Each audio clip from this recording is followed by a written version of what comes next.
Bienvenidos a Energía 21. En el programa de hoy nos vamos a centrar en la cuestión eléctrica. La cuestión eléctrica nos va a permitir, por supuesto, hacernos una ventanita a la cuestión energética general. Hemos invitado entonces para el encuentro de hoy al ingeniero Emilio Apud, quien fue secretario de Energía, y también hemos invitado al ingeniero Vicente Serra.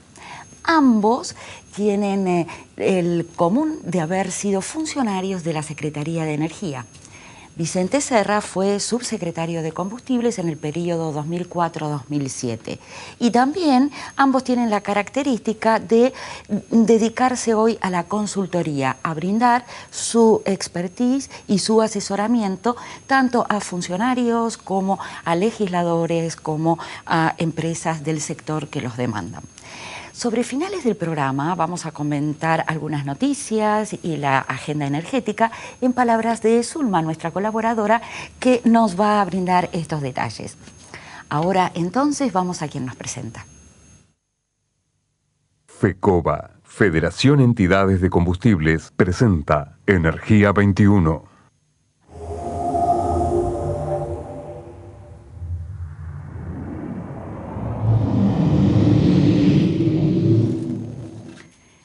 Y en la mesa, como les decía, Emilio Apud y Vicente Serra, gracias por estar con nosotros.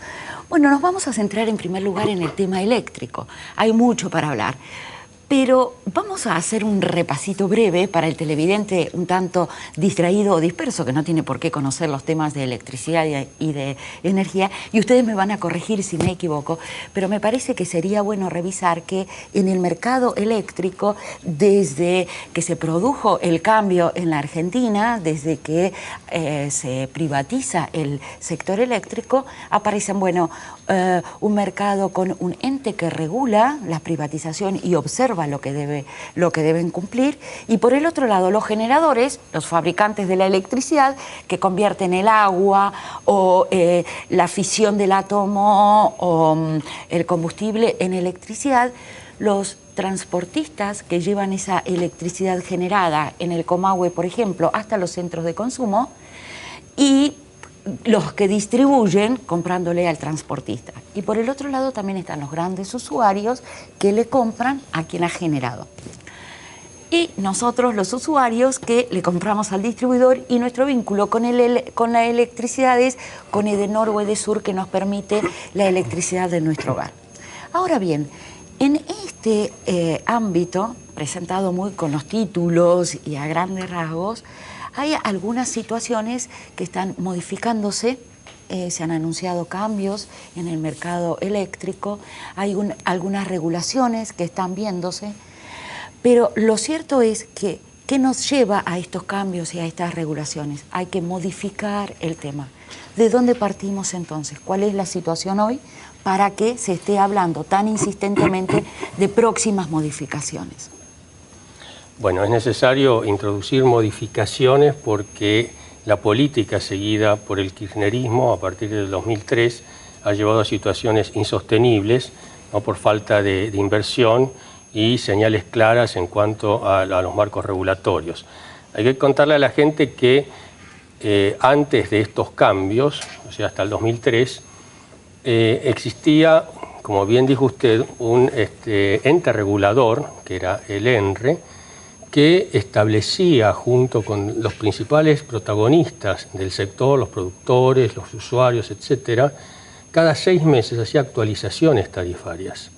Actualizaciones tarifarias que permitían una tarifa sana que cubría los gastos de operación, mantenimiento, renta, impuestos y costos de capital por expansión del sistema. Era un sistema que funcionó y ha sido adoptado por otros países también, pero en la medida en que después el ente regulador dejó de cumplir su rol para ser un apéndice del gobierno y haberse engolosinado políticamente el gobierno con un congelamiento de tarifas que fue justificado en la crisis del 2002. Sí, por supuesto, 2003. en ese momento se aplaudió la medida. Pero después hay una contradicción que creciendo a tasas chinas, mantener congelado el precio sobre del todo para usuario. algunos sectores que podían estar... Entonces se pasó de una tarifa de equilibrio que había hace 10 años, ¿no?, a una tarifa que hoy no cubre ni siquiera los costos de operación y mantenimiento de las distribuidoras. Vicente Serra, ¿cuál es su opinión? Que usted también ha estado en el ENRE, el Ente Nacional Regulador de la Electricidad. Bueno, yo creo que deberíamos acotar dos aspectos, ¿no? Digamos, durante la década del 90 había un mercado eléctrico mayorista, aunque tenía algún pequeño punto flojo, que era que se hablaba de un mercado competitivo a nivel de la generación, pero basado en un mercado regulado que era el del gas. Entonces, ese era un punto que había que tenerlo en cuenta y que se debería haber modificado en el futuro. Pero de todas maneras fue un esquema que sirvió. La energía pasó desde los 40 a 45 dólares cuando empezó el proceso, llegó a valer 22 dólares el megavatio hora. Y se hicieron un montón de inversiones que hicieron recuperar la capacidad instalada y así a su vez disminuir los índices de indisponibilidad de todo el parque térmico. Y ahora estamos en un momento que yo creo que debería dejarse de llamar mercado eléctrico mayorista para llamarse régimen eléctrico mayorista. Ah, qué bien. Dígame, ¿por qué habla de esto del régimen eléctrico mayorista, a diferencia del mercado eléctrico mayorista, donde en un mercado uno entiende hay oferta y demanda y los precios van estructurándose justamente por este juego de oferta y demanda? Porque precisamente le han puesto techos o precios máximos a la energía, inclusive tanto a nivel residencial como a nivel industrial. Y a pesar de los intentos que hubo el gobierno fallidos, habría que ver qué tan fallidos han sido. No se olviden que tenemos actas acuerdos firmados con las concesionarias que hizo este mismo gobierno, que nunca las aplicó, y a su mismo esas actas acuerdos fueron aprobadas por el Parlamento con audiencia pública y nunca se implementó. Entonces, si eso estuviera funcionando, hoy tendríamos precios mucho más altos que los que hay ahora. Y hay una paradoja en todo esto, que donde se han revisado los precios de energía eléctrica, en el interior del país. Sí. En algunas provincias ha habido ajustes a nivel de lo que es el valor agregado de distribución, y creo que el caso más notorio que tuvimos este año fue el de PEC y de Santa Fe, donde el ministro quiso aplicar una multa por haber reducido los subsidios. Perdón, ¿podríamos decirle al televidente que tanto ENEPEC, es la distribuidora de Neuquén, de Córdoba, como la de Santa Fe, durante el periodo de privatizaciones que se llevó a cabo en Argentina, ellas se mantuvieron en el poder de los... Del Estado provincial. Sí, del Estado provincial. Entonces, es válido que nos recuerde esto. Ahora, sí, Emilio. Digo que no tiene sentido que en la zona de mayor poder adquisitivo del país se estén con tarifas y con precios de combustibles energéticos más bajos que en el resto, ¿no? Es un contrasentido y que habla a las claras que muchas de las decisiones se toman desde la óptica política exclusivamente. Sí, hoy tenemos las tarifas eléctricas más bajas del mundo. Entonces, eso es un síntoma también. Es bueno tener tarifas razonables, pero hay todo detrás de la tarifa, hay todo un sector industrial que está reclamando ser escuchado para poder hacer ajustes. Creo que debemos contextualizar un poco. Sí, el sector industrial está reclamando hacer ajustes, pero básicamente lo que está pidiendo es cantidades de electricidad para aumentar su planta de producción, pero a un precio bajo. Y digo esto por lo siguiente. En el año 2008, cuando se implementó el Plan Puré, y después hubo otra regulación, donde el cual se iba a trasladar a los precios industriales el costo del excedente de energía a valor real de mercado. En ese entonces, para que los televidentes sepan, estamos hablando de un precio de 300 a 400 pesos el megavatio hora durante la época del invierno porque estaba quemándose combustible líquido. ¿Qué hicieron los industriales? Porque esto está asociado con el plan también de Energía Plus. protestaron, entonces le volvieron a aplicar el tope de que la energía o el costo no podía superar los 120 pesos el megavatio hora. Entonces, hay que coordinar las cosas, no es ni una cosa ni la otra. Sí, eso es así, pero hay una distorsión, perdóname Vicente, sí, que desde el punto de vista internacional, las tarifas industriales son más bajas que las residenciales. Acá es al revés, ¿no? Y habla un poco también de esa actitud demagógica que se tiene, ¿no?, al momento de fijar precios. Normalmente las industrias compran energía a más alta tensión y en casi todos los países se trata de que no sean costos que incidan mucho en la producción, porque bueno, después redunda en la parte de los mercados de exportación, etc. Acá, bueno, evidentemente se ha apoyado, los pocos aumentos que han habido han ido a la industria. Eso no quiere decir que sean suficientes. Yo creo que, como bien dice, estamos hablando de costos de producción de energía arriba de 300 pesos el kilovatio hora, que no... con 100 se da cuenta que no cubre nada, y si vamos a la tarifa residencial estamos 10 veces abajo de eso, ¿no?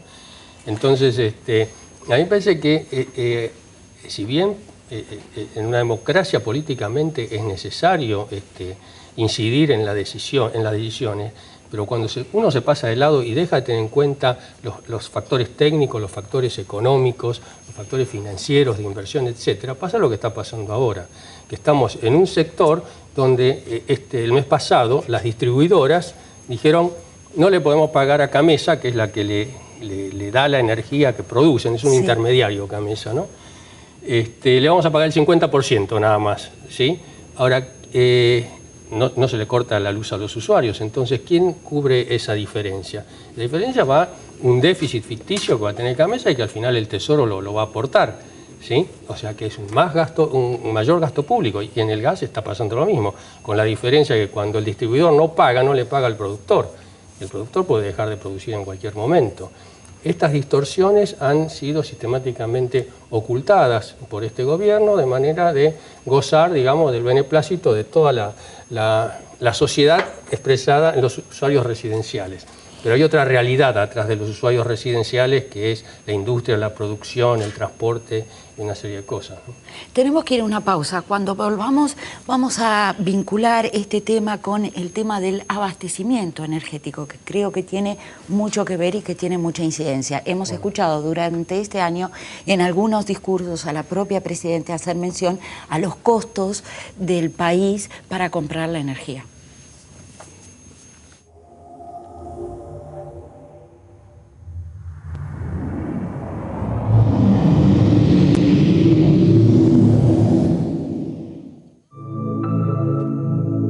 Sindicato de Petróleo y Gas Privado de Río Negro, Neuquén y La Pampa.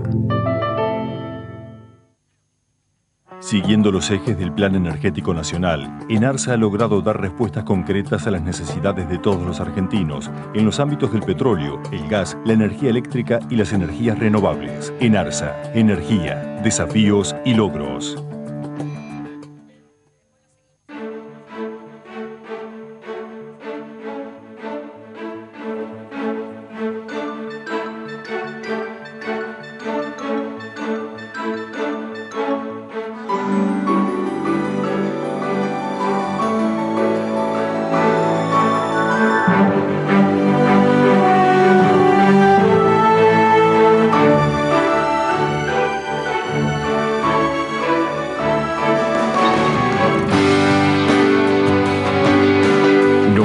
Valores,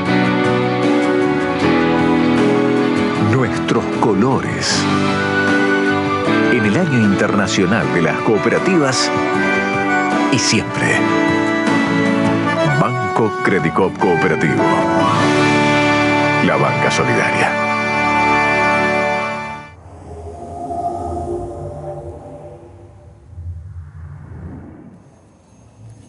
Habíamos dejado picando antes de ir al corte el tema del abastecimiento energético. El país ha perdido el autoabastecimiento, de modo tal que tenemos que comprar energía eléctrica a algún país como a Brasil, tenemos que comprar gas a Bolivia o a otros países y trasladarlo por barco.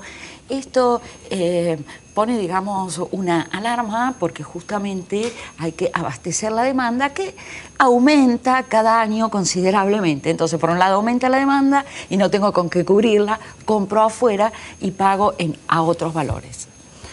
Eso también incide en el tema eléctrico, ¿entendemos? No, por supuesto que eso incide y forma parte del déficit fenomenal que hoy tiene Camesa entre el fondo de estabilización y lo que le paga a los generadores. O sea, calculen que a los generadores el precio de hoy que se le está pagando es un precio spot sancionado medio, que es en base a la resolución 240, que le puso un techo que es como si todo se generase con gas. Y a partir de ahí los que consumen combustible líquido le pagan el sobrecosto de combustible. Inversiones en el sector generación se han hecho. Se están construyendo muchos ciclos combinados realizados con aportes estatales básicamente, porque lo está financiando el Estado, ya que en este contexto es muy difícil que haya inversión privada. Ahora bien, lo que habría que pensar a veces es a qué costo estamos pagando el abastecimiento. En estos momentos hay mucha generación distribuida que se paga como se la reconoce como energía delivery, que si uno hace las cuentas, se da cuenta que con lo que cuesta eso, en 2 años de funcionamiento, se podría haber pagado una línea de transmisión y no tendríamos que estar quemando combustibles fósiles en esas centrales, y estaría disponible gasoil para el sector agropecuario, por ejemplo. Ajá. Emilio, sobre este tema del que estábamos hablando o del que estábamos escuchando la Serra. Sí, yo creo que disiento levemente con Vicente en el sentido de que las dos centrales insignia del gobierno, ¿no?, que es Timbúes y Belgrano, la que está acá en Campana, no se hizo con dinero del Estado, se hizo con dinero que le adeudaba el Estado a las generadoras, ¿no? Entonces se armó ahí un fideicomiso y mire, muchachos, en vez de pagarles hacemos una central. Un poco una cosa coercitiva. Lo que hizo el gobierno fue terminar la cota de embalse de Yacyretá, que me parece bien. Sí, no es que inauguró Yacyretá, porque Yacyretá se inauguró en 94, no sé cuándo, que le permitió un mayor aumento y tomó la decisión de reiniciar Atucha 2. Atucha 2, ¿no? claro. Es una cosa importante, hubiera sido positiva si se hubiera hecho dentro de las pautas originales, que fueron en el año 2006, terminarla en el 2009 a un costo de $700 millones. Estamos en el 2012 y no sabemos si se va a inaugurar en el 2013, arriba de $2.000 millones. Entonces así es lo que estábamos hablando recién, de que los costos de generación, si bien se llega con los electrones para cubrir la demanda, estamos teniendo, si hacemos bien los números, unos costos elevadísimos. Si agregamos costo de capital y agregamos esto de la energía delivery, donde se ponen unidades que no tienen nada que ver en escala con lo que significa el sistema. Son costos que los tiene que pagar el Estado y toda la comunidad, porque si bien no lo paga la tarifa, lo pagamos a través de inflación y a través de una serie de cosas, ¿no?, por los déficits, ¿no? Puede haber algún televidente que esté pensando en su casa, pero me están hablando de energía delivery, me están hablando de unos números, todo complicado. Si lo único que yo pretendo es cuando llego de la oficina, prender el aire acondicionado y que funcione, la tele que funcione, los electrodomésticos. Y si Edenor es una compañía que tiene problemas, a mí que me importa, total, hay un Estado que va a ir a salvarla. Puede haber algún televidente que esté diciendo, ¿para qué me vienen a hablar de las empresas y la industria eléctrica cuando hay un Estado que puede socorrer y salvarlo? Es legítimo que razone así un usuario, ¿sí? Siempre uno busca tratar de pagar lo menos posible y tener un servicio de calidad. Lo que se tiene que preguntar ese usuario es si es sostenible en el tiempo eso.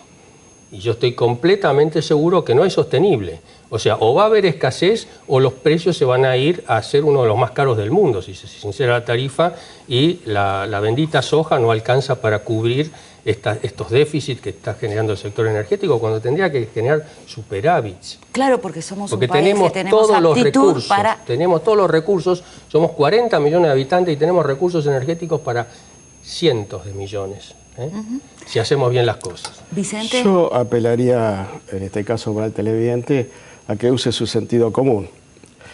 ¿Y por qué lo digo esto? Porque muchos de los televidentes están ahora mirándonos por televisión, están pagando una señal de cable que le puede costar entre 300 o 400 pesos, y que piense que es más complejo distribuir una señal de cable o transmitir energía eléctrica. Entonces, creo que la respuesta es obvia: ¿cómo puede ser que la electricidad la pague un 10% de lo que sale el canal de cable? Yo creo que por eso creo que esa es la mejor explicación que uno le puede dar al televidente común. Ahora, yo quisiera resaltar una cosa, ¿no? El gobierno está, a través de distintos programas, tanto como el de Energía Plus o Gas Plus, tratando de generar condiciones para que haya inversión privada en el aspecto general o haya muchos industriales que se autogeneren. Entonces, entre muchas de esas cosas, hay una resolución que es la 220, que permite hacer un contrato con el mercado eléctrico mayorista, pero que se le exige al inversor tener un precio por 20 años en dólares inamovible de la energía eléctrica. Yo acá traje esta planilla, no sé si la puede tomar la cámara, allá. Sí. Brevemente, porque nos queda un minutito. Sí, no, brevemente. Vicente. Esto es una licitación de energía eólica cuyo precio promedio, que lo hizo el GENREN en ARSA, fue de $127 el megavatio hora. Esto es fijo por 20 años. En la República Oriental del Uruguay, hace 3 meses se acaba de adjudicar 2 parques eólicos a un precio de $65 el megavatio hora. La diferencia es de que hay una polinómica, un ajuste de precios. Entonces acá estamos frente también a un problema intergeneracional.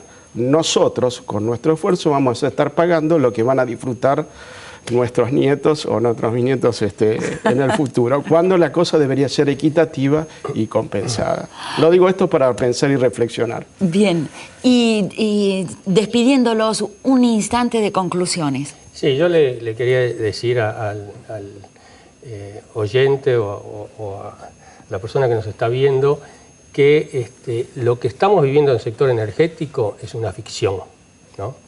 Es una ficción que en algún momento se acaba y que hay que pagarla. Que no se crea que esto que le vienen diciendo a través de propaganda, que tenemos un sistema bien abastecido y mencionan inauguraciones permanentes y líneas y qué sé yo, y vaca muerta y todas esas cosas, es real, es ficcional. Y la única forma de que deje de ser ficcional es que empecemos a hacer las cosas de manera de conseguir lo que no tenemos, que son los recursos financieros y los capitales. Para eso tenemos que restablecer la confianza perdida de la Argentina en el resto del mundo. Gracias, Emilio. Un instante final, Vicente. Sí, hace pocas semanas el viceministro de Economía, Kicillof, dijo en una disertación en el Ministerio de Economía ante distintos actores del sector que se iba a ir a un esquema de costo plus.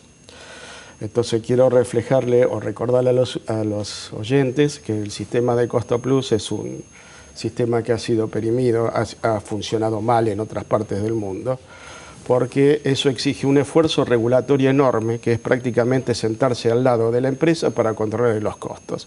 El ejemplo más claro sucedía en Estados Unidos, donde hasta pasaban las pelotitas de golf del presidente de la compañía eléctrica dentro de los costos de la distribuidora. Entonces, si vamos a ese margen, nos vamos a encontrar con la sorpresa, como señaló Emilio hace rato, que las tarifas van a tener que subir entre 3 y 4 veces. Y el asunto es, y la pregunta es cuestión, ¿quién va a pagar la diferencia? Hoy se paga una parte, pero no tanta magnitud. Les agradezco a ambos y nosotros vamos a una pausa.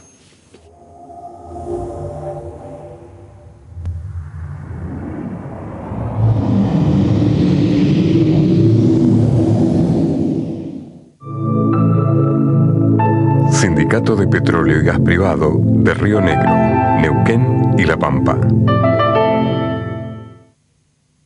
Siguiendo los ejes del Plan Energético Nacional, ENARSA ha logrado dar respuestas concretas a las necesidades de todos los argentinos en los ámbitos del petróleo, el gas, la energía eléctrica y las energías renovables. ENARSA, energía, desafíos y logros.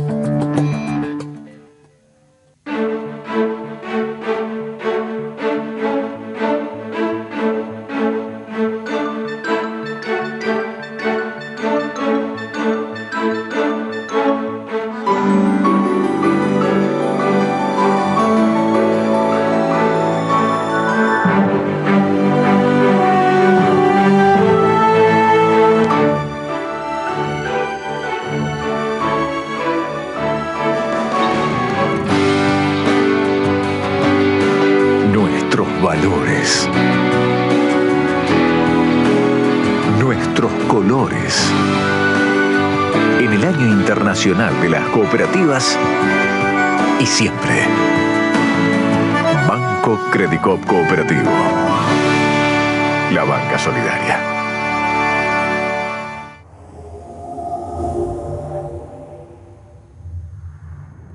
Y como estará habituado, en los últimos minutos del programa, Zulma nos comenta alguna noticia destacada y la agenda energética. Así que la escuchamos a Zulma. Bueno, como noticia destacada, quiero contarles que estos últimos días se estuvo hablando sobre el levantamiento de las restricciones al biodiesel por parte de España hacia la Argentina. Lo que hay que dejar en claro en esta medida es que la orden ministerial no fue revocada, sino que lo que se hizo fue eliminar la convocatoria a la asignación de cuotas, lo que hace que el panorama para el año que viene en exportación de biodiesel pueda ser positivo. Podamos pensar en un potencial panorama positivo en ventas de biodiesel hacia España para el año que viene. España argumenta que esta medida la tomaron debido a que puede llegar a perjudicar en los precios internos del combustible, perjudicar de manera negativa, ¿no? Y un dato para tener en cuenta es que si de levantar esta medida sería positivo para la Argentina, teniendo en cuenta que el 88% de nuestro mercado, del total de nuestro mercado de exportación de biodiesel es la Unión Europea, y de ese 88% el 53% va a España. Hasta el momento las exportaciones de biodiesel hacia España se fueron respetando debido a que la medida que tomó el gobierno español se produjo antes de abril, o sea, un tiempito antes de que el gobierno español decidiera cancelar las importaciones de biodiesel argentino. Entonces, hasta el momento, el mercado hacia España con respecto a exportación de biodiesel se viene respetando. A partir de ahora de octubre es donde tenemos que poner el ojo para ver qué es lo que está pasando. Después, con respecto a la agenda, les quiero contar que el CLAEC y SECHA los invitan a ustedes el 7, 8 y 9 de noviembre. Los invitan a un foro de opinión y de propuestas acerca de los problemas con el combustibles fósiles que se están presentando hoy en la actualidad. También, en el Zócalo tienen, para más información pueden entrar al Zócalo y ahí tienen información para inscribirse y conocer quiénes son los disertantes. Bueno, ahí en el Zócalo tienen. Y también otra invitación, que esta invitación es de último momento, así que para más información también en el Zócalo tienen la página web donde pueden enterarse quiénes son los disertantes, es que el 28 y el 30 de noviembre se reúne la industria de los no convencionales. Ahí se van a reunir la industria de los no convencionales, representantes de América Latina, van a estar todos ahí. Por la Argentina va a estar presente Ernesto López Anadón, que representa al IAPG, al Instituto Argentino del Petróleo y Gas, y también está Carlos Lombré por OFEPI, por la Organización Federal de Estados Productores de Hidrocarburos. Agenda es eso. Pasemos con María Elena de vuelta. Ya nos estamos despidiendo. En el último minuto del programa le vamos a comentar que el próximo nos vamos a detener en la labor de las cooperativas. Estuvimos en el evento organizado por FACE, la federación que reúne a las cooperativas eléctricas. Recordemos que en el país hay más de 600 cooperativas que son las distribuidoras eléctricas y además distribuyen otros servicios. Bueno, estuvimos en ese evento, hablamos con cooperativas de todas partes del interior del país. Así que ese es nuestro tema para el próximo programa. FECOBA, Federación Entidades de Combustibles, presentó Energía 21.